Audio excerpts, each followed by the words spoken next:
holy crap, were there some awesome covers this week. So what were the comics that I picked up? Stay tuned to find out.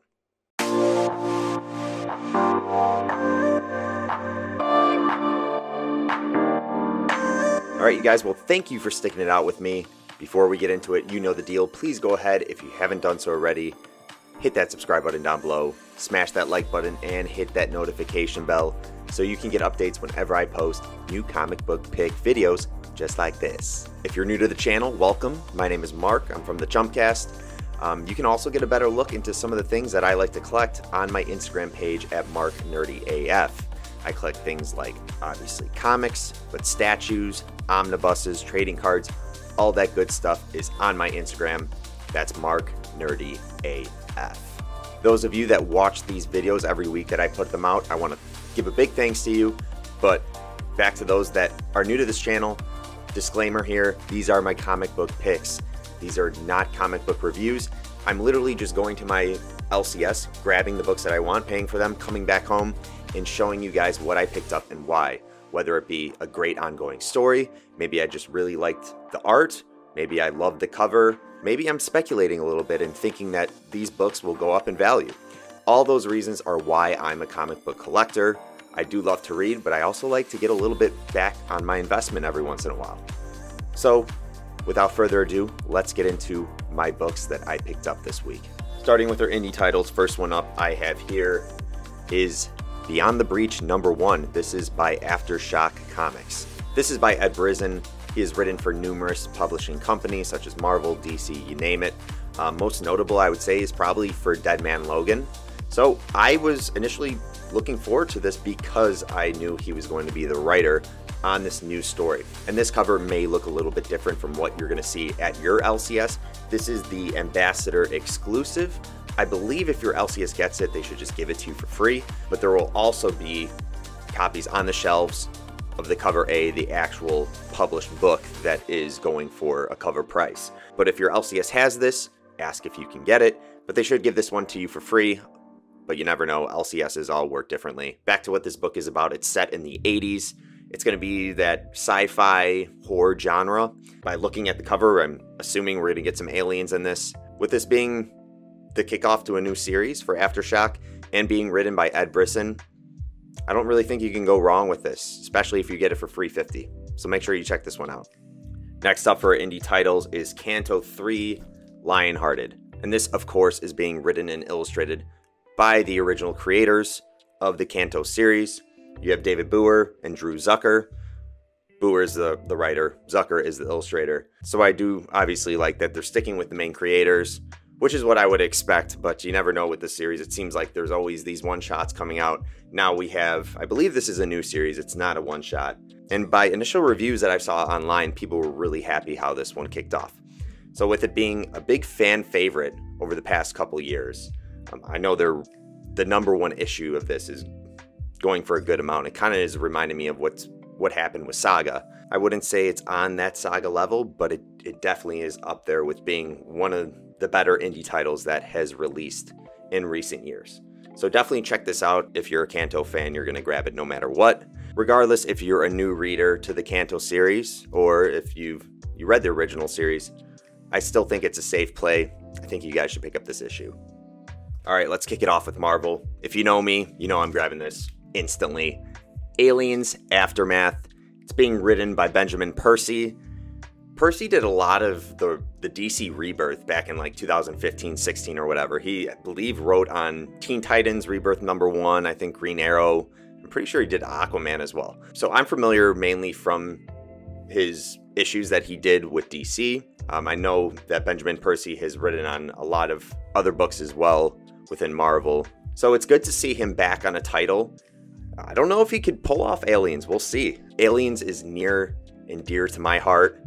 It's hard to say what I want from an Alien story because usually it's the same old shit that you would expect. I usually just go for the generic Alien story where there's a spaceship crew exploring a new found planet and they take some shit that they shouldn't be taking, some organic life from that planet, and it turns out to evolve into an alien that murders every single person on that ship and decapitates and just completely obliterates everyone. I don't really like when you stray away from that. So I feel like Benjamin Percy might do that. You might not be in the same boat I am. You might hate the generic shit, but I always am down for it. We'll see what Percy does with this title here. New Aliens title. I will admit, though, when Marvel did a couple months ago the first Alien run for their publication when they got the rights from Dark Horse or whatever, I wasn't that fond of it. I thought it was okay. I thought they could have done a little bit more with it, even though they did stick to that generic storyline for the most part. I wanted to get a little bit more, and I didn't. So with that said, we'll see what Percy has to offer with this new Aliens series. Will the aliens murder 10 people on a crew? 20? 30? 40? We'll just have to find out. All right, continuing with Marvel, and I think the next couple books we're going to go through are actually going to be pretty quick, because this was a huge week for me where I'm not caught up on the series, but I just thought the cover was amazing. And here's one of them. Well, this is a new series, actually. This is Scream. Actually, it's Extreme Carnage Scream #1. Clay Chapman is the writer on this. Chris Mooneyham is the illustrator. And we have this phenomenal 1 in 10 variant cover by David Nakayama. I wasn't going to initially pick this one up. Scream is not one of my favorite characters within the Marvel Universe. However, I cannot turn away from this cover right here. I love the detail.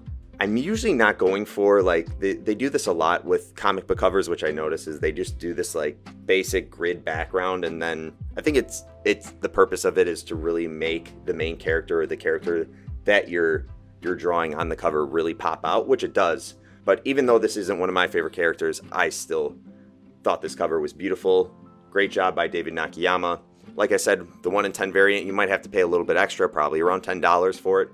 But if you are looking for a nice new cover of a new series that might be a staple for upcoming Marvel Comics, I think you should consider this one, for sure. On to DC, another mind-blowing cover is this one on Batman Urban Legends #5. This is cover B, being illustrated by Tyler Kirkham, and there's just a lot going on, and I wouldn't say that it's anything different than what we always get with Red Hood. So yeah, you have Red Hood here. Knowing Red Hood, you're of course going to depict him at his grave. And then we have the Joker in the clouds. Obviously he's thinking about Joker, thinking about how he just wants to murder him, or he's just sulking and being the depressed self that he is, and can't get Joker out of his head. Still, Red Hood is one of my favorite characters from the Batman series. And yeah, I just had to have this right here. It's really well done. Great colors. It's a cardstock cover, so it's a little bit more. It's an extra $1 or so, and this is a thicker book, so I think it's a $6.99 price tag. It's up to you if you want to buy this. Overall, for the story, though, you kind of get, I think, 3 different stories where you have one with Red Hood, one with Grifter, and then one, I think, with Tim Drake. So it's that every single issue. The story has actually been really good in my opinion. I'm enjoying kind of the jumps that we're getting to different stories within every single issue. So yeah, if you like those characters that I just named off, I think you guys should pick this up. All right, well, this cover absolutely blew my mind. This is a series I'm not caught up on. This one was just hot and cold for so long. Detective Comics 1039. There was new characters showing up, there was new villains, but nothing, in my opinion, really truly developed into something that was going to stay, really impactful to the DC comic universe. So I kind of gave up on it. I got sick of, seeing the same crap that was coming out of this title. But something that wasn't crap, but was continuously done for this series, was these variant covers by Lee Bermejo, whatever. Lee Bermejo has continuously killed it with the B variant covers to this series. They're cardstock. They're always in great condition when they hit the shelves. If you like to get books graded, man, these are going to be 9.8s the majority of the time for you. You're paying that extra $1, but I can't stress it enough. I really think it's worth it, especially if you find a cover that you like and it means something to you, or you think it's going to be valuable and you want to grade it. You really can't go wrong getting these graded. Back to Lee Bermejo. I cannot give him enough praise. I collect a lot of statues, and his statue line is out of this world. His artwork is reflective of why he impacts so many other mediums within the pop culture realm. I don't want to say he's the Alex Ross of our time, but goddamn is he close. I got nothing more to say except this is my cover of the week. As mentioned, I'm not caught up on the series. I really can't give you guys that information. I don't know how it's been. Could be really good since I gave up on it probably 30 issues ago. Either way, Lee Bermejo continues to kill it with these variant covers. That is the reason why I picked this one up. And if you are a big fan of this art style and how amazing, I don't even care what you're a fan of. If you're not a fan of what this cover is right here, I can't help you out.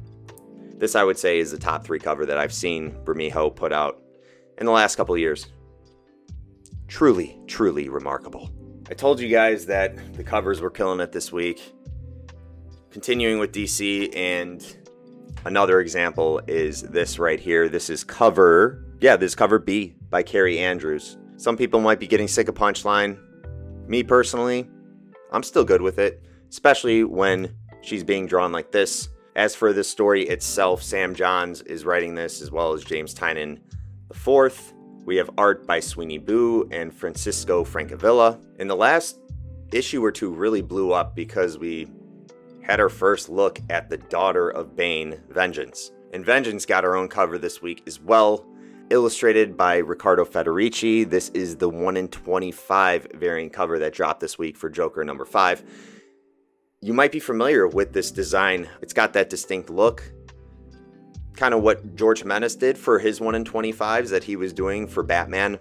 And Riccardo Federici is doing an amazing job staying true to just the raw sketch. I think it looks great. I think there have been maybe 5 of these already, or 4. This is one of the better ones in my opinion. If you are into picking up, more exclusive covers that are available at your LCS, you might want to ask them if they have this. Again, this is the 1/25. You should be paying around $25 for it. Usually that's how it goes. A 1/50 usually priced around $50. 1/100 will usually be priced around $100. But it all depends on the hype, obviously. But yes, I do think this is fairly priced at $25. Could go up in value, might not. But still, it is a nice looking cover, clearly. And the story has been pretty good so far as well. I don't know if Vengeance will really have an impact to the ongoing Joker story that we're getting. It seems like at this point, she is not that big of a threat in comparison to what the Joker is doing right now, but that remains to be seen. I'm going to continue to pick this up and continue to consider buying these 1/25 variant covers, which I don't always go for. I can't deny this though. Last up for my picks this week is DC Future State Gotham number 3. And starting with this awesome cover, it's cover B by Rose Beach. And depicted here is, spoiler, Stephanie Brown, as well as Nightwing. I actually am a big fan of what they've been doing with Future State. Initially, I was like, do I want to get into it because I know these series are going to be ending. I didn't understand that they were actually going to spin off into other Future State titles and continue it. I think this is a great one so far. We mainly, within the story, have Red Hood facing off right now with the next Batman. I'm not going to spoil that if you haven't read any of the Future State titles. But we're also going to get a pretty big reveal into the identity of one of the main villains of this title, Warmonger. With that said, it could be a key issue, depending on if Warmonger has a big role in future books. Either way, I think this cover is a hit, and I've been pretty happy with how the story's been so far. All right, you guys, well, that wraps it up for my comic book picks this Wednesday, July 14th. Let me know in the comments what you guys picked up. I want to hear from you. Some of the same titles, were they different titles? I know I didn't grab too much Marvel, and I know there was a pretty big event for Spider-Man that released this week, which was Sinister War. I just wasn't the biggest fan of that run, so I decided not to pick up the book. Let me know how it is in the comments if you did pick that up and you did read it. I would love to know how it is. Either way, leave that comment, and if you haven't done so, please hit that subscribe. Really helps out the channel, helps the show. I would appreciate it. And if you also just saw MCU's Black Widow, make sure you're tuning into our podcast. We just released an episode this week, going pretty in depth into that movie, what our thoughts were, how Taskmaster panned out as a villain. There was a lot to be said. Also, that What If Marvel trailer that dropped. Holy shit, dude. Couldn't get enough of that. I cannot wait for that series. to hit Disney Plus. Would love for you guys to check out the podcast. Again, we are the Chumpcast. We release episodes every single Monday. All right, I'm done with the plug. I need to go catch up on some reading. Until next time, Chumps out.